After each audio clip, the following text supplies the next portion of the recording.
Imagine a space station the size of a football field, slowly, deliberately turning.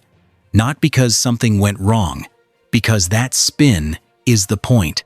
Inside, astronauts walk normally. They sleep without floating away. They drink coffee from a mug. Not a pouch, an actual mug. That image has lived in science fiction for nearly a century. In 2001, A Space Odyssey, in Interstellar, in every version of the future we ever dared to dream up. But here's what nobody told you. We are building it. Right now, in engineering labs and aerospace startups and space agency blueprints, the spinning space station is graduating from Hollywood fantasy into a real engineering target. And the story of how we get there, the physics, the failures, the audacious workarounds, is far stranger and more fascinating than anything in the movies. To understand why this matters, you have to understand what space is quietly doing to the human body right now. Every astronaut currently living aboard the International Space Station is undergoing a slow, invisible transformation. Their bones are losing density at roughly 1 to 2% per month, the same rate as someone with severe osteoporosis. Their muscles are shrinking. Fluids are migrating toward their heads, pressing against their optic nerves. Some come home with permanently altered vision. Think of the human body like a structure built to resist gravity. Every bone, every muscle, every cardiovascular pump evolved over millions of years, with one constant force pushing back against it, the weight of Earth pulling down. Take that away and the body starts to dismantle the infrastructure it no longer needs. 6 months on the ISS, a year on the way to Mars, potentially years on the Martian surface, where gravity is only 38% of Earth's. The deeper we go into the solar system, the worse this problem gets. And the only solution that fixes it at the root, not manages it, fixes it, is artificial gravity. Now here's where it gets elegant. You don't need some exotic new force to create gravity. You just need spin. When a structure rotates, everything inside gets pushed outward away from the center. That push feels, to the human body, completely indistinguishable from gravitational pull. It's the same force that presses you into your seat on a sharp turn, the same force that pins water inside a spinning bucket. Centrifugal force. And engineers can tune it like a dial. A rotating ring with a radius of around 55 meters, roughly the length of a commercial aircraft, spinning at 4 to 5 rotations per minute, would generate approximately 1 full G. Comfortable. Familiar. Enough to keep a human body intact across a years-long mission. The concept isn't new, but the engineering to actually build it, that's what's finally catching up. Several private aerospace companies have published detailed station designs. NASA has funded feasibility studies. The blueprint exists, so what's standing in the way? Here's where space refuses to make anything easy. Docking. Picture a spacecraft, a crew capsule carrying 4 astronauts approaching a station that is constantly, continuously spinning, not occasionally, every single minute of every single day. To dock, the spacecraft has to match that spin precisely same speed, same angle, same exact moment, and slide into a port that is whipping around in a circle. One miscalculation, and there is no second attempt. It's the engineering equivalent of jumping onto a carousel at full speed, except you're in a vacuum, traveling at thousands of kilometers per hour, and the carousel weighs hundreds of thousands of kilograms. The proposed solution is a docking hub, positioned at the very center of the ring, the axis of rotation, where the spin effect drops to nearly zero.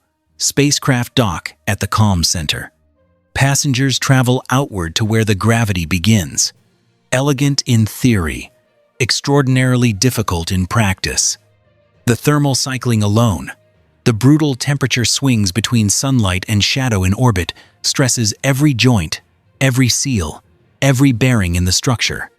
The connection between the spinning ring and the stationary hub has to function flawlessly for years in one of the most hostile environments in existence. This problem has not been solved, It is being solved right now by some of the most determined engineers in the aerospace industry. And this is not the first time we've tried. In 2011, a NASA engineer named Mark Holderman proposed a concept called Nautilus X, a modular, inflatable rotating ring that could attach to an existing spacecraft and generate partial gravity for a long-duration crew. It was presented, it was studied, and then it ran into the most powerful force in aerospace: budget. Nautilus X was shelved. But go back further, all the way to 1966, the Gemini 11 mission. Astronauts Pete Conrad and Richard Gordon, after docking with an unmanned Agena rocket, ran a simple tether between the two vehicles. Then they separated, and they began to slowly rotate around their shared center of mass. It worked. A faint, barely measurable artificial gravity appeared. Not enough to stand in, but enough to prove the principle in actual space, with actual hardware, before the moon landing had even happened. The lesson hasn't changed in 60 years. The physics is sound. We've known it was sound for 6 decades. The barrier has always been will, funding, and engineering maturity. And for the first time in a long time, all three are moving in the right direction at once. But rotating stations aren't just about survival. They're about where humanity is planning to go. And one of the most compelling destinations, one that used to be dismissed as a dead end, is Venus. Earth's nearest neighbor, nearly identical in size. Surface temperature of 465 degrees Celsius. Atmospheric pressure, 90 times greater than Earth's at sea level. Clouds made of sulfuric acid. For decades, Venus was a cautionary tale. The nightmare version of a planet gone wrong. 2 upcoming NASA missions are about to change that. Veritas will map the Venusian surface at unprecedented resolution, searching for signs of active volcanoes and something far more astonishing, evidence that Venus once held liquid oceans. Then Da Vinci will descend through the atmosphere layer by layer, sampling the chemistry, reading the history embedded in the air itself. If Venus had oceans, and early data suggests it might have, the question that follows is almost too large to hold. What happened to them, and how fast did it happen? And then there is the detail that stops you mid-sentence when you first hear it. In 2024, Japan launched a satellite into low Earth orbit. It completed its mission, and when it was done, it re-entered the atmosphere and burned away completely. That satellite was made of wood.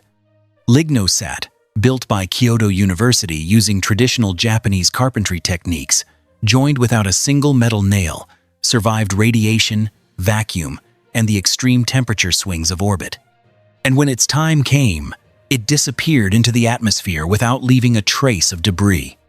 This isn't sentiment, it's engineering logic. When metal satellites burn up on re-entry, they shed particles into the upper atmosphere that may be quietly affecting Earth's climate in ways scientists are only beginning to measure. As the number of objects in orbit climbs into the tens of thousands, clean re-entry stops being optional. The solution to one of the most modern problems in aerospace turns out to be ancient Japanese joinery. A spinning wheel in space, creating gravity from nothing but momentum, a mission to a planet that may hold the mirror to our own future. A satellite built from a living tree using techniques that predate the Industrial Revolution. None of these are science fiction anymore. They are engineering schedules, budget line items, the life's work of people who are alive right now, working in buildings right now, turning equations into metal and ambition into flight paths. The history of space exploration is the history of doing the impossible right up until the moment it wasn't. The spinning station is next,